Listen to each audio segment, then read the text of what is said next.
Ei, Adeilson, líder de audiência aqui da TV Jornal, estou chegando. Muito boa tarde para vocês, telespectadores que estão assistindo a gente. Boa tarde para vocês, internautas, que estão acompanhando aí essa live ao vivo pelo nosso Facebook TV Jornal Interior.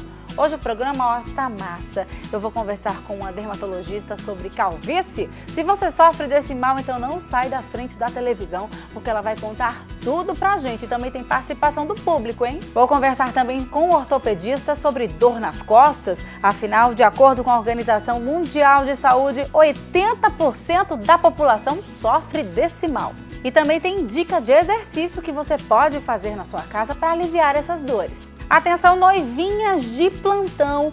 Hoje nós vamos mostrar para vocês como vocês podem organizar o casamento. Então aproveita, puxa uma cadeira, chegue junto, o cotidiano está só começando.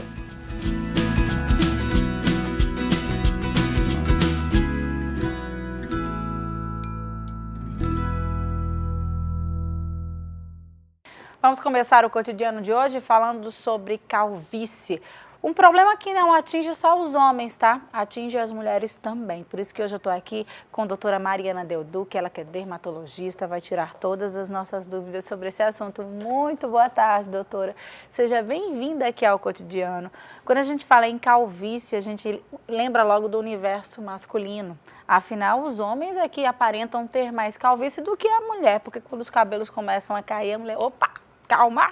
Tem alguma coisa errada, já vai procurar. Já o homem acaba sendo um pouquinho mais relapso, vai deixando pra lá, afinal é um charme, né, dos carecas que elas gostam mais, enfim. Então hoje a gente vai falar exatamente sobre esse assunto. Vamos explicar para os nossos telespectadores o que é a calvície.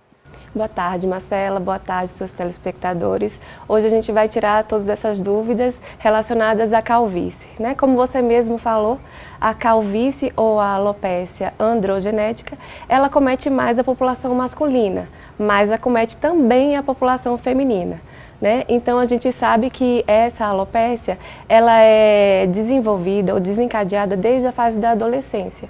Só que a gente só vai perceber ou notar ou se preocupar com ela mais na fase adulta, porque a gente percebe as suas consequências, né? Quando a gente já vê ali que o cabelo já está ficando mais rarefeito, que a gente já não tem mais aquela densidade de cabelo que a gente tinha na fase da adolescência, e a gente é nessa fase que normalmente se procura o médico para diagnosticar esse tipo de alopécia. Nossos telespectadores, eles também podem participar desse bate-papo e nós temos perguntas da rua. Vamos ver a primeira? Vamos sim. Eu queria, na verdade, tirar uma dúvida. Meu pai e alguns familiares meus, eles têm problema de calvície. Eu queria saber se futuramente eu tenho a tendência a ter esse problema. Muito bem, é onde entra a genética, hereditariedade, aí as pessoas já começam realmente a ficar preocupadas. Se meu pai é careca, se meu avô é careca, será que eu vou ser? Isso. A alopécia androgenética ou calvície, ela é determinada geneticamente, realmente. Mas não significa dizer que se você tem um pai ou uma mãe com alopécia androgenética, você irá desenvolver esse tipo de alopécia. Então, não significa. Então, necessariamente, se o meu pai ou minha mãe tem uma alopécia androgenética, eu não necessariamente preciso ter ou vou desencadear essa alopécia, essa calvície, tá? Mas a gente sabe que o fator genético é bem determinante. Ô, doutora, tem alguma idade que a gente pode prestar mais atenção que os cabelos estão caindo mais, tipo depois dos 30, depois dos 40, ou não tem nada a ver? Então, como eu te falei, a alopécia androgenética, ela começa na fase da adolescência, tá? Os fatores genéticos vão começar a atuar a partir daquele momento, mas a gente não vai perceber, porque isso é gradativo. Entendi. Então, assim, a gente só vai realmente começar a perceber aí, nas fases dos 30, 40, é que a gente começa a perceber. Os homens começam a perceber mais nas entradas. Sim. E na parte central da coroa. As mulheres é mais de forma difusa no cabelo. A gente começa a perceber que o cabelo está mais fino, não tem mais aquele encorpado que tinha antes. Aí é a fase que precisa procurar um médico realmente, e só ele quem vai diagnosticar e tratar o seu tipo de alopécia, se for alopécia realmente. Tem também, eu não sei se se o nome é calvície, se é alopécia, mas geralmente tem homens que não têm cabelo nenhum, que acabam perdendo todos os cabelos. É calvície que chama? Isso. Olha só, isso não se chama calvície. A calvície, popularmente conhecida, é a alopécia androgenética, como eu falei, determinada geneticamente. Mas a gente tem um outro tipo de alopécia, que é a alopécia areata. Essa é uma alopécia que é causada por fatores inflamatórios. Entendi. Ela também tem outros tipos de fatores envolvidos, como a autoimune e a genética também, tá? Esse tipo de alopécia tem a perda total ou parcial do cabelo, tá? Então a gente tem a alopécia areata, normalmente ela é como? Ela é uma plaquinha ou duas, normalmente no couro cabeludo ou na região de barba, tá?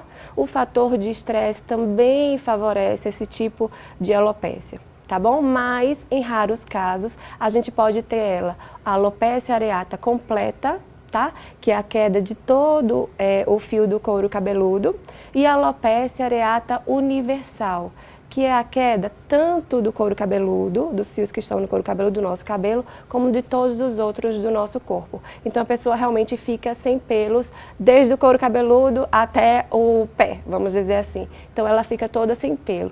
Não tem uma cura, tá? Mas tem controle, tá? Essa pessoa vai passar por períodos que vai ter pelos no corpo e outros que ela vai realmente estar sem pelo algum.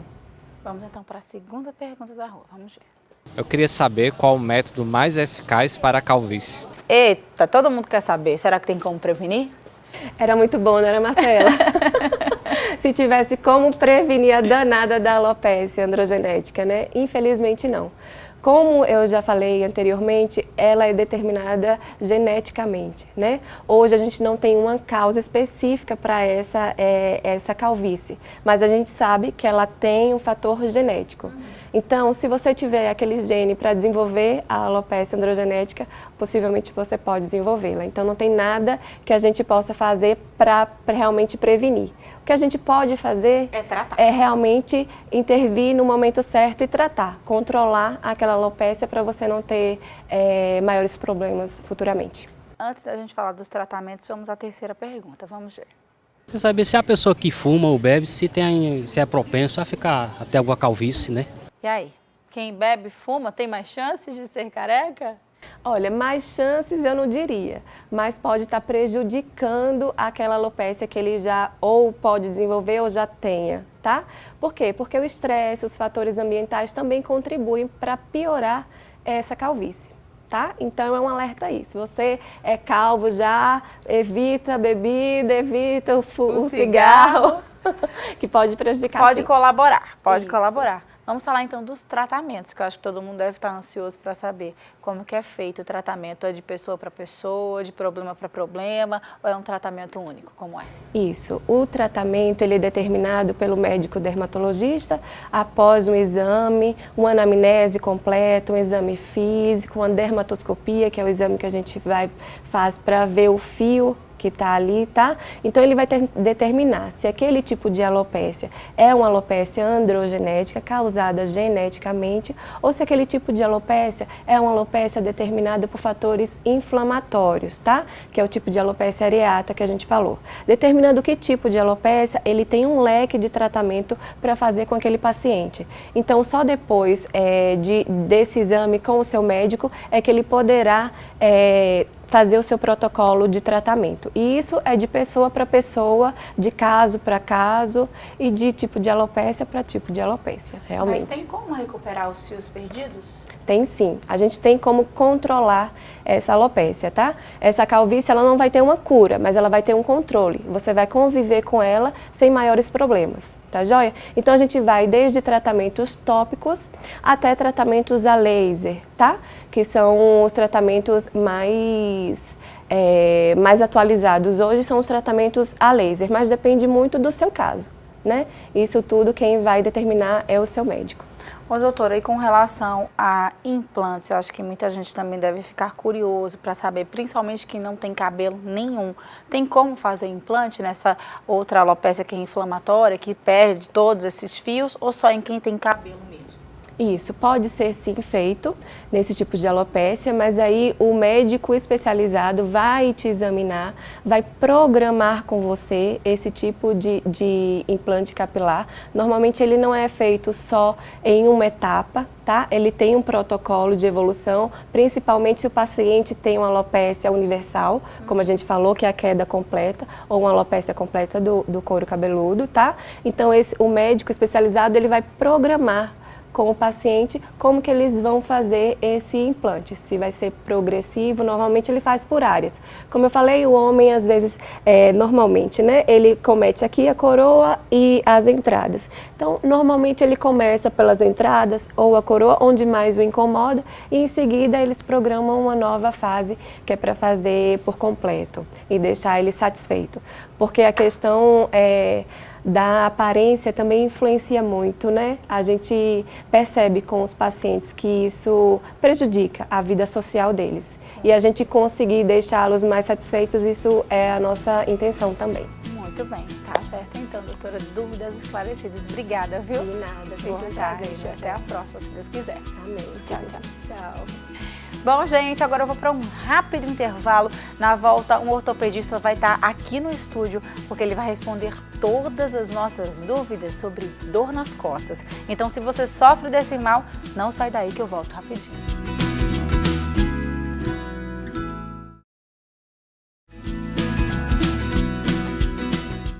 De volta com o Cotidiano e agora falando sobre um assunto que interessa muita gente, viu? Porque de acordo com a Organização Mundial de Saúde, 80% das pessoas se queixam de dor nas costas. Mas por que a gente sente tanta dor nessa região, hein? Estou aqui com o Dr. Valdo Guimarães, ele que é ortopedista, vai conversar com a gente sobre esse assunto, vai dar todas as dicas para, se a gente sofre com esse mal, pelo menos aliviar, né, doutor? Muito boa tarde. É isso, boa tarde. Seja bem-vindo aqui ao Cotidiano. Viu? Boa tarde, Marcela, obrigado. Realmente a lombalgia é uma queixa muito comum, é a principal causa de atendimento nos consultórios de ortopedia. Então, se diz que 80% das pessoas ou já tiveram ou um dia vão apresentar essas queixas de dores na coluna lombar. E esses 20% aí da população estão livres ou vão chegar lá um dia? É o seguinte, hoje em dia, com o envelhecimento cada vez maior da população, eu acredito que todo mundo um dia vai ter. Sabe? Vai ter. Muito difícil esse incômodozinho aqui, né? Exatamente. Praticamente todas as pessoas. E o que a gente vê também, doutor, é um grande número de jovens reclamando que tem dor nas costas, porque a gente vê isso com as pessoas mais idosas, mais velhas, até porque a gente vai envelhecendo, os nossos ossos vão enfraquecendo, acaba que todo o impacto está sempre aqui nessa região realmente da coluna, mas a gente vê um grande número de jovens se queixando disso. É o estilo de vida, é o estresse também pode causar dor nas costas? O estresse está relacionado realmente a dores na coluna. As pessoas quando depressivas, muito ansiosas, tendem a apresentar dores de coluna mais comumente do que a população que não apresenta tais distúrbios. Em relação às pessoas mais novas que estão apresentando esses problemas, geralmente é falta de condicionamento físico ou uma postura inadequada no trabalho ou durante as suas atividades esportivas também, dependendo de como você mantém a sua coluna lombar, se não ficar ereta, bem apoiada, pode causar muitos traumatismos nessas pessoas mais novas. E também um problema muito comum no nosso dia a dia, hoje em dia, é a obesidade, né? O sobrepeso. O sobrepeso também é uma das grandes causas de dores na coluna. Então, sedentarismo, erro de postura e sobrepeso estaria como se fossem as 3 principais causas nessa população. Aí a gente já vai entrando nas... Eu posso dizer que são doenças, tipo hérnia de disco, são doenças. Que o pessoal reclama muito, os jovens estão tendo muito também, que reclamam de muitas dores por conta dessa hérnia. Tem lombalgia, como o senhor falou, Exato. tem também... É porque entre as lombalgias, né, existem várias causas, né? Uma delas é a hérnia de disco. A hérnia de disco é uma doença degenerativa do disco entre as vértebras, que são os ossos. Tem um disco que funciona como um amortecedor, então ele começa a degenerar. Isso acontece mais frequência em pessoas de 40, 50 anos e diante. Então ele perde o conteúdo líquido e fica mais frágil. Aí quando ele fragiliza, ele fica com a protuberância em direção ao canal medular. Então ele pode, nesse momento, pressionar o nervo que vai para os membros inferiores. Então quando tem uma dor lombar associada a essa queixa que vai se irradiando, uma dor que se irradia para os membros inferiores, ou direito ou esquerdo, ou os dois comumente também, e que dá dormência, falta de força, a gente já pensa começa a em desconfiar logo disco. que é hernia de disco. Exatamente. Como é que a gente pode desgastar esses amortecedores, doutor? O desgaste pelo uso excessivo, pelo, vamos dizer assim, um peso, um trabalhador braçal que pega durante muito tempo um peso muito excessivo, que passa vamos dizer assim, da capacidade fisiológica daquele amortecedor, ou tem a doença degenerativa do disco, que, como eu tinha falado, que é uma doença que a gente não sabe o motivo, mas ele começa a gente não sabe o motivo, mas ele por ele mesmo vai se degenerando e perdendo a quantidade de líquido, vai ficando um disco mais fibroso e doente, e ele se parte e às vezes é que causa essas hérnias. Mas essa não é só essa doença do disco que causa a lombalgia, né? Que é a dor na coluna. A dor. Existe também a artrose da coluna lombar, que entre um osso e outro, que são as vértebras, existem as articulações interapofisárias, que nesses locais pode estar com artrose, né? Com a articulação mesmo se desgasta, e aí outras coisas que a gente deve também pensar numa dor, passa de 3 meses, que não passa com analgesia, com um tratamento fisioterápico e que está se prolongando muito, a gente também deve pensar em tumores, né? Uns tumores que podem acometer a coluna vertebral. Doutor, mas também para aliviar essas dores existem alguns alongamentos, alguns exercícios, entre eles o Pilates. E o Wagner Salles foi conhecer e vai mostrar para a gente agora. Certamente em algum momento da vida você já sentiu aquela dor nas costas, um desconforto na lombar. Mas existem métodos de prevenção. Os exercícios físicos pode ser um deles. O Pilates em especial. Paulo Victor, que é fisioterapeuta, vai explicar agora como é feito o Pilates, o que é que ele pode ajudar na dor nas costas. Na verdade, o Pilates ele tem várias indicações, né? Você pode utilizar ele que seja com indicações para o quadro de dores nas costas, hérnia de disco, que a maioria das pessoas sofrem, né? E dentro do método Pilates, a gente vai ter várias técnicas apropriadas para aquele desconforto que o paciente sente, que a pessoa, que o praticante vai sentir na verdade. Exercícios próprios e adequados, que vão melhorar aquele alongamento da musculatura, que está de certa forma promovendo a dor, vai melhorar todo o quadro que gera esse desconforto do paciente, facilitando assim ele continuar e ter uma atividade de vida diária o mais dentro do normal possível. O Pilates é indicado para qualquer idade, qualquer pessoa pode fazer? Qualquer idade, desde criança até pessoas idosas, não tem faixa etária, até porque como o Pilates é uma técnica muito personalizada, ela é feita e personalizada para o seu bem-estar, para os seus objetivos, para o que você realmente quer. Quando você vai iniciar a aula, você já diz qual o seu objetivo, e a aula de Pilates em si, ela vai ser apropriada para você, direcionada para o seu bem-estar, para o que você quer. Paulo, eu estou vendo aqui que o teu espaço de Pilates ele é uma área aberta, né? Tem uma diferença entre as áreas fechadas e as áreas abertas? O paciente ou o aluno, ele se sente mais confortável ou não? Tem sim, tem toda essa visão meio holística, na verdade. Eu já trabalhei em vários estúdios que eram fechados, aquela coisa com ar-condicionado e tal. E quando vim para Caruaru, eu decidi inovar de certa forma e lançar um estúdio totalmente ao ar livre. Existem estúdios que é feito em áreas de praia e tal, mas aqui em Caruaru nunca teve. E eu tentei proporcionar para o aluno, para o praticante, para as pessoas, um espaço ao ar livre, né, que ele tivesse acesso ao natural, o mais natural possível. Um ar puro, um ambiente sofisticado e ao mesmo tempo tranquilo, que promovesse paz, concentração, bem-estar mental, bem-estar físico e um espaço amplo, arejado, que tivesse acesso à luz do sol, entendeu? Então tudo isso foi o meu objetivo, para promover ao aluno realmente algo diferenciado e bom, realmente bom. Vamos supor que eu cheguei aqui no teu estúdio, Paulo, eu tô com a dor nas costas aqui, eu queria saber com quanto tempo eu posso ficar bom dessa dor? Quantas aulas são necessárias para melhorar a minha lombar ou as minhas costas? Na verdade, na primeira você já tem um resultado muito bom. Até porque, independente de você chegar aqui no estúdio com crise ou com simplesmente um desconforto leve na coluna, os exercícios serão próprios para você. Então, já na primeira aula, já vai ter um alívio daquele desconforto na sua coluna. Você já vai sair, de certa forma, com uma postura melhor e com um alívio de dor considerável. Olha aí, Marcela. Então eu vou aproveitar aqui a experiência do Paulo e vou fazer umas aulinhas de pilates, porque, confesso, viu, a minha lombar não anda muito bem, não. É com você no estúdio.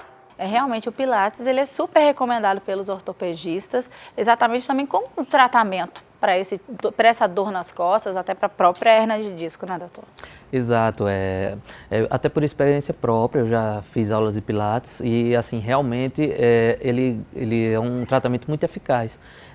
A maioria dessas dores crônicas, elas com as medicações a gente pode até aliviar, mas a gente para ter uma mudança mais efetiva e duradoura desses sintomas é muito importante fazer esses exercícios de fortalecimento da musculatura e também ele vai ganhar mais flexibilidade. Tanto o fortalecimento muscular e flexibilidade vão deixar a sua musculatura paravertebral, abdominal bem mais fortes. Então a musculatura que vai sustentar as vértebras e os ligamentos interespinhosos, tudo. Então vai causar menos carga, né, nessas estruturas que já estão exatamente uma proteção dinâmica, né? Você vai e fortalece a musculatura e ganha flexibilidade, você vai sentir menos dor.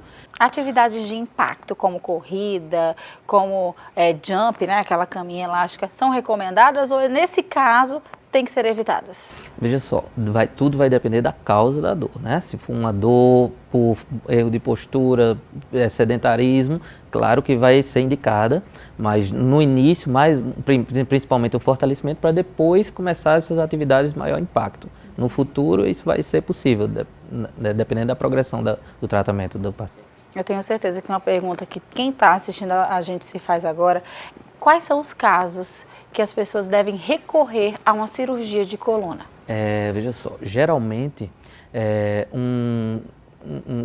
um paciente que vai precisar de uma cirurgia de coluna é na falha do tratamento conservador, certo?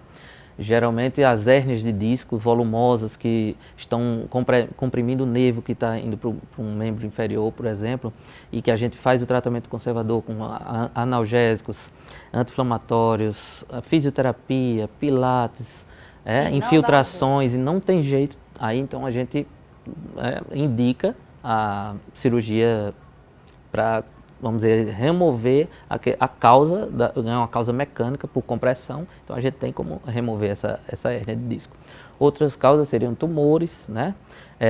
Fraturas da coluna lombar, que, vamos dizer assim, é uma das causas de dor, não, levou uma queda, uma idosa que teve um afundamento de uma vértebra, dependendo do tanto de afundamento, a gente pode ir lá e fixar essa vértebra. Então, assim, tem vários motivos que podem levar a uma cirurgia. Mas esse é o último caso? É o último caso. Seguindo claro passo a passo, a dor pode... Geralmente, a dor desaparece. Tá certo, então, doutor. Dúvidas esclarecidas. Muito obrigada, viu? Adorei nosso bate-papo. Obrigado, Marcela. Boa tarde, até a próxima, se Deus quiser. Tchau, tchau. Tchau. Bom, gente, agora eu vou para um rápido intervalo. Na volta tem dica de exercício para você fazer em casa para aliviar essas dores que vocês sentem nas costas. E também, tem uma super dica para você, noivinha, de como organizar o casamento. Me espera que eu volto rapidinho.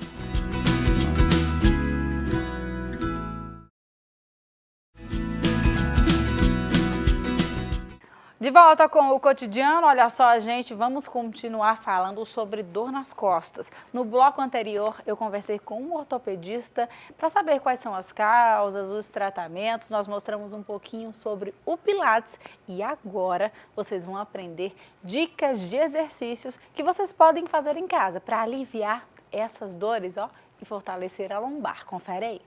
Olá, hoje eu vou falar sobre um assunto muito especial, uma parte do seu corpo que merece toda a atenção.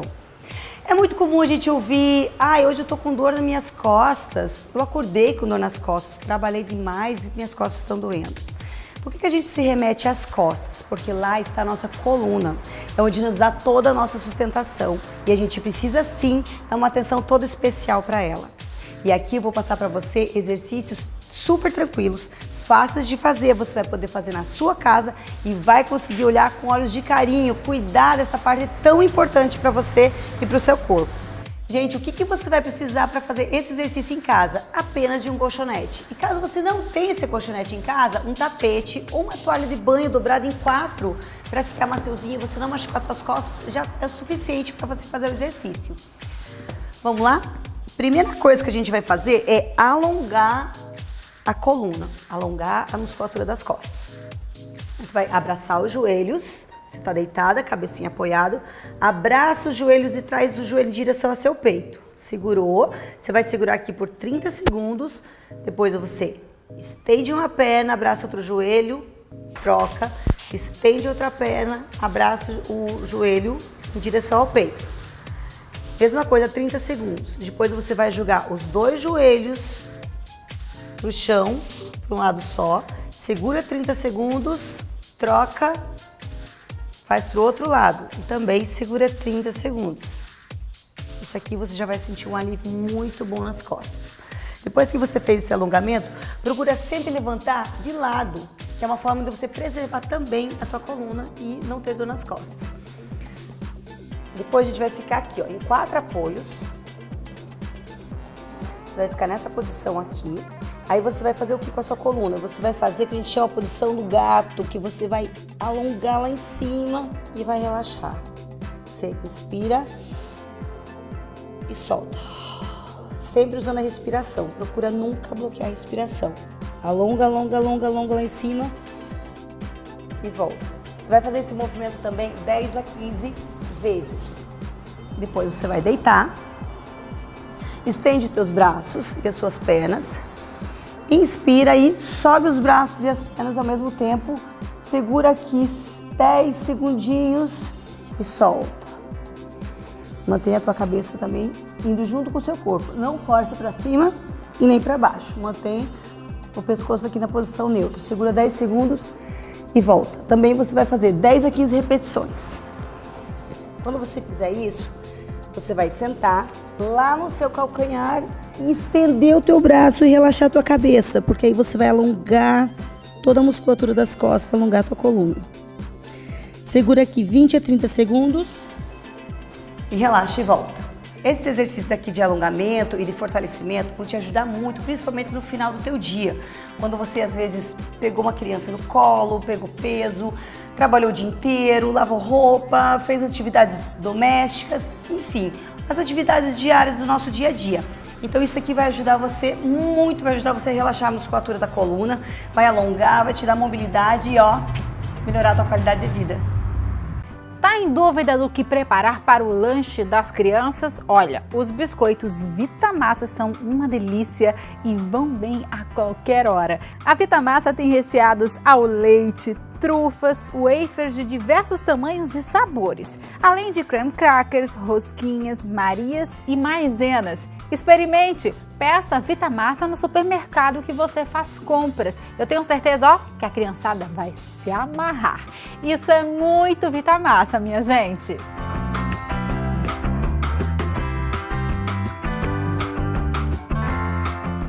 Olha só, nós estamos em maio, mês das noivinhas. Hoje nós vamos mostrar para vocês como é que vocês podem organizar um casamento, hein? Confere aí. Quem casa certamente quer casa. Você já ouviu esse ditado? Mas antes da casa tem o casamento, tem a festa, tem o buffet, fotos, vídeos, ufa, quanto dinheiro. Mas e quando não se tem essa grana toda? Uma ideia pode fazer a diferença. Nós estamos na casa da Raíssa Loreto. Ela é autora do Cozinhando para Casar.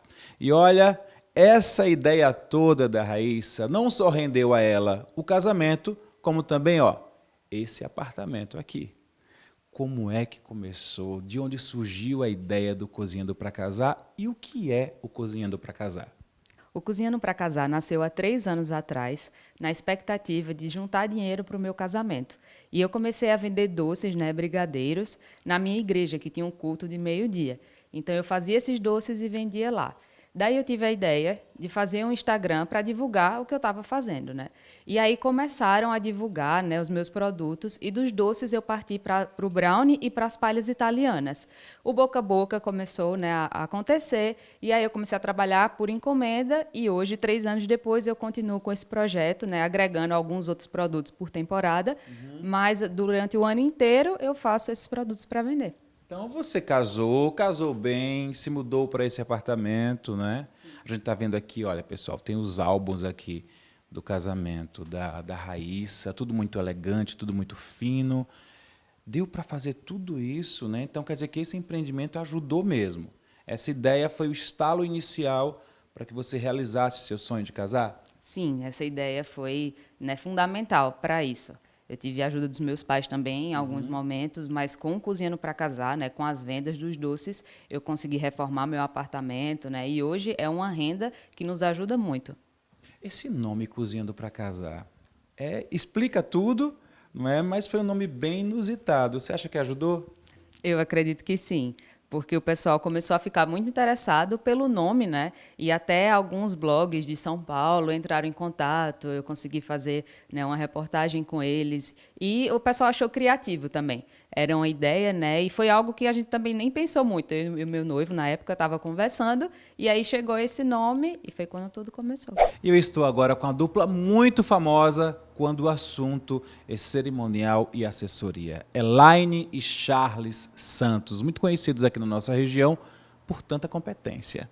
E eu queria saber de vocês o que realmente faz o cerimonialista. Qual é a função dele? Elaine, me conta aí. Na verdade, a função do cerimonial tá no dia, né, geralmente do casamento, do evento em si. O cerimonial é responsável por toda a parte de protocolo, tá, e de condução realmente do evento, né. Tem uma função muito importante, que é fazer com que tudo aconteça da forma que foi programada anteriormente. Charles, existe também a assessoria. Eu queria que você me explicasse a diferença entre cerimonial e assessoria para noivas e noivos. Sim, a assessoria, na verdade, foge um pouco do que é o cerimonial, ou seja, é a junção das duas coisas. O cerimonial acontece no dia, onde a equipe, junto com todas as outras, fazem com que o casamento aconteça e assim sucessivamente. Já a assessoria é diferente. A assessoria começa muito antes. Geralmente, nós somos contratados 1 ano antes da festa para que esse, vamos dizer, sonho seja idealizado e realizado. Ou seja, é um trabalho muito árduo, porque nós indicamos, junto com os noivos, todo aquele sonho que foi sonhado. Neste momento, entramos junto com eles para que nós sejamos os olhos dos noivos nessa festa. Então, o cerimonial não é nada mais nada menos do que participar não só efetivamente do casamento, mas emocionalmente. Então, nós somos amigos dos nossos noivos e nós fazemos com que essa festa dê certo de acordo com todo esse trabalho que foi previamente feito 1 ano antes, geralmente. Gente, muito obrigado por essa conversa. Eu só tenho a agradecer vocês dois. E eu sei que a todas as festas que eu vou, que os dois estão envolvidos, eu sei que eu vou me divertir muito, porque a festa é sempre linda, viu? Parabéns, parabéns. Marcela, meu bem, agora é com você aí no estúdio. E coisa boa, Wagner. Dicas maravilhosas também. Elaine e Charles arrasam, né? Beijos para vocês, viu, queridos? Até a próxima, se Deus quiser. E o Cotidiano vai ficando por aqui. Muito obrigada pelo carinho, muito obrigada pela audiência. Não esquecem, amanhã, 1h45, eu tô aqui, de volta. Beijo, fiquem com Deus, um bom início de semana para todo mundo. Tchau, tchau.